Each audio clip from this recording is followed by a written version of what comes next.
Hey, Jeff in Boston, Mass. This is Matthew with FreePrescriptionLenses.com, and before I cut your prescription reading glasses for your RayBans, I got one quick Boston joke. Do you know what khakis are? It's what you need to start a car in Boston. Alright, I know that's bad. I'm not going to quit my day job. In fact, let's keep going with the day job. You have ordered the RayBan 2132 new Wayfarer in the color 901L, which is the classic shiny black in the 55i size. So let me take everything out of your original packaging. This is your Italian leather RayBan case, your RayBan frame, your RayBan cleaning cloth, and some junk mail because you just don't get enough of it in your regular mailbox. So this is how RayBan sends me the frame, with a little plastic sleeve on the temple to prevent the temples from rubbing together during shipping. Well, if they think it's a good idea to put one on there, I'm going to put two on there, so we'll have twice the protection during shipping. But let me take all the original packaging out. Of course, these are your original glass G15 lenses. I'm going to take out your heavy glass lenses, and I'm going to put in the lightweight, unbreakable, bulletproof lenses. But first things first, I'm going to put your Italian frame into my Italian Santinelli. This is the LE1000 Patternless Edger, and the stylus has popped up and is now tracing the shape of your left lens, and then it's going to move over and trace the shape of the right.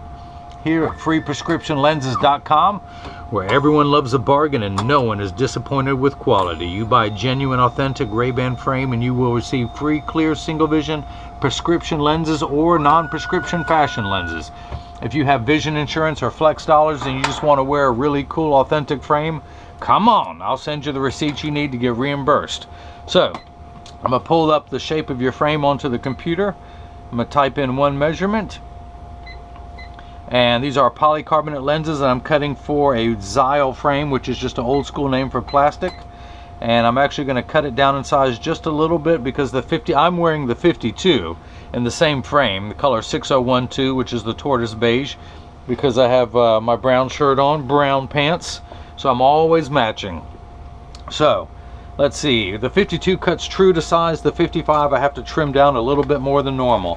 But these are your lenses, your plus 275 reading power with a little bit of gray tint added to it. So I'm going to take them out of the original protective sleeves. I'm going to put them in my Marco 101 lensometer and find the optical center of each lens. And put a dot in the middle of the lens, a dot so light that you and I can't see, so I'm going to darken that for you. I'm going to do the same thing now with the other lens. Normally I'd say the left lens, but because you're the same in both eyes, it really doesn't matter if this is left or right. So there is that. And this is a block. I need to attach this to the lens while it is cutting. So I need a double-sided adhesive sticker, and what do you know, 3M makes one of those.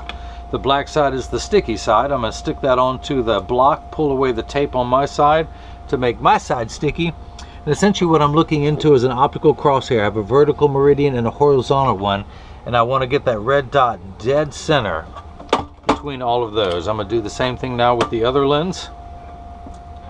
Put that in, pull away the tape, and get everything lined up perfectly, and we are good to go. So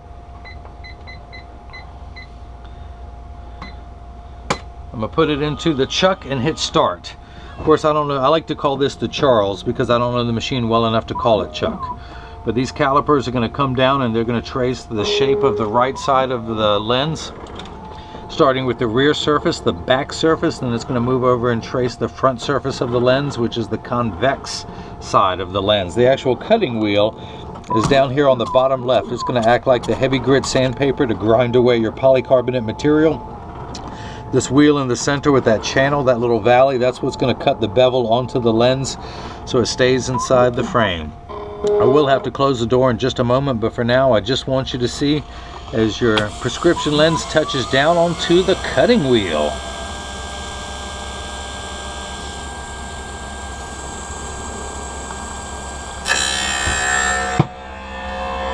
Now your lenses are, as I mentioned before, are made out of polycarbonate.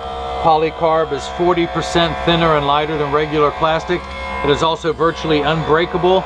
They are bulletproof up to 22 caliber and have both UVA and UVB protection built into them. We know what the sun's harmful ultraviolet rays can do to your skin, where your eyes are 8 times more sensitive than your skin. So you have permanent sunscreen for your eyes.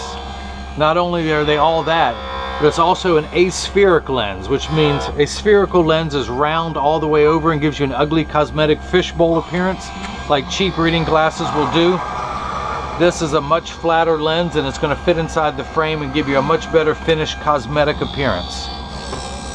Now, if you notice, there is water running in the background, but polycarb cuts dry where plastic and high index cut wet.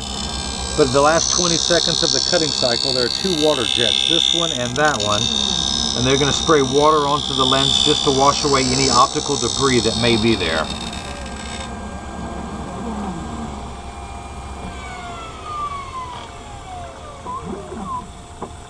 Hang on now, what are we doing? What are we doing? This thing's messing up. Okay. Stop. No, we do not want to do that. Oh, I had the safety bevel on. No wonder it was doing that. Okay. I'm going to take everything out here. Somehow I accidentally hit the safety bevel button. I don't need that because I do my own beveling, which I'm about to do right now. So I want to dry your lens off so it's not slippery. And like me, you still have some rough edges here, so I'm going to use my handstone, which is completely flat. I can put my finger on it while it's running, and my finger gets warm due to the friction, but it's that friction that allows me to apply what's known as the safety bevel. Essentially, I've melted any of those rough edges, and I'm going to use my thumbnail to scrape off this schwarf. If you're a Mel Brooks fan, this is when you say, "May the schwarf be with you." But it's not going to be with you. I'm going to scrape it all off your lens, and I do this so much I've worn a V-shaped bevel into my thumbnail. But once it's all off your lens and onto the counter, I carefully and very neatly collect it into one pile, and then I wipe it on the floor. Okay, so let's see if this fits, or do I need to cut it down some more? I'm going to tuck it in at the outside corner using my thumbs. Hey, it fits. It snaps right in. So let me go ahead and grab this other lens, flip this over to L, which I believe means not right. I think that's what L stands for. But just like before, the caliper is going to come down, but this time they're going to trace the shape of the left side of the frame. Always starting with the rear surface, the concave surface, before moving over and measuring the convex side of the lens. Oh, that convexing front surface.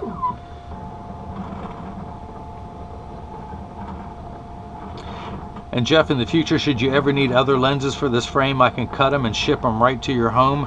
And in the next video, I'll slow it down and show you exactly how to pop them in and out so you'll never have a problem. Again, these are unbreakable lenses, so you will not hurt your lens by doing this, and you will not hurt your frame by doing this. As soon as your left lens starts cutting, I will continue to work on the right lens, which just means taking this block off, pulling the sticker off, and I'm going to go ahead and use, or I can do it at the end. But I was going to clean the red dot off of your lens, but I will go ahead and wait till I clean both of them. If you notice, your lens is still completely flat all the way around the edges, just like a nickel. If I were to take it out, it would actually stand up on the counter on its own now. Just before it moves over, and now it's moving over to get the bevel placed onto the lens. No more flat edges.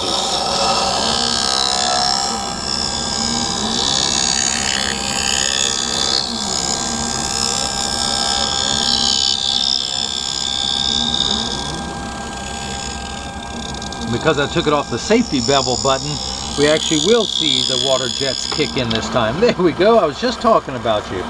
And they say they never make you proud when you want. Well, here we go. So once everything has been washed off your lens, I'll take it off, put the safety bevel on there, and then we'll get it mounted.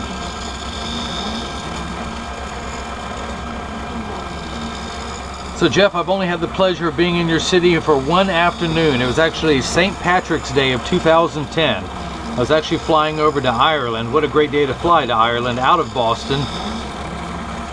Got a chance to go into the city, walk down to a park. I believe it was Lambert's. Near a park, had a great humongous sub sandwich. It was awesome. Of course, I didn't get to Boston until the day after St. Patrick's Day when the entire country had a hangover when I got there, but hey. But it was a great experience and fun time.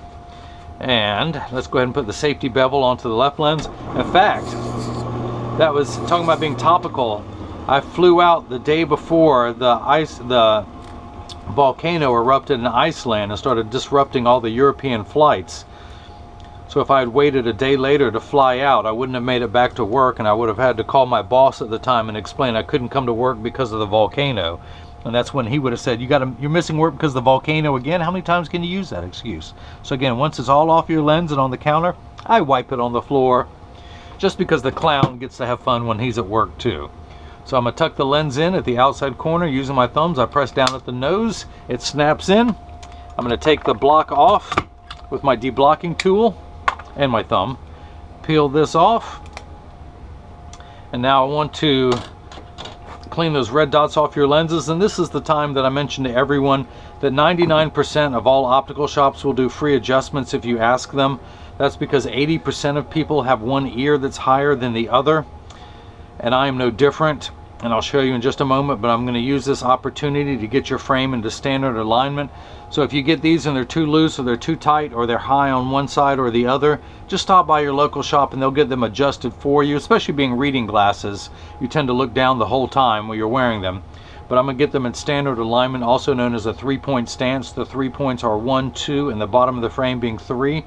I set them down on the counter and I press down. There is no wobble. And when I say wobble, I have one ear that's higher than the other. So when I press down on mine, they definitely do wobble. But yours do not for now. You may need the wobble, but for now they don't have them. But press down, there is no wobble. I make sure that each temple overlaps perfectly and there's the same amount of tension on each hinge, and there is. So that's that. If anyone has any questions about what I can and can't do, just email me at freeprescriptionlenses@gmail.com. So Jeff, I hope you enjoyed watching as I made plus 2.75 reading lenses with a very light gray tint at your request. And if anyone out there, I can do the same for you, and hopefully everyone else got the chance to see how I bring that love and feeling back to glasses. Thank you.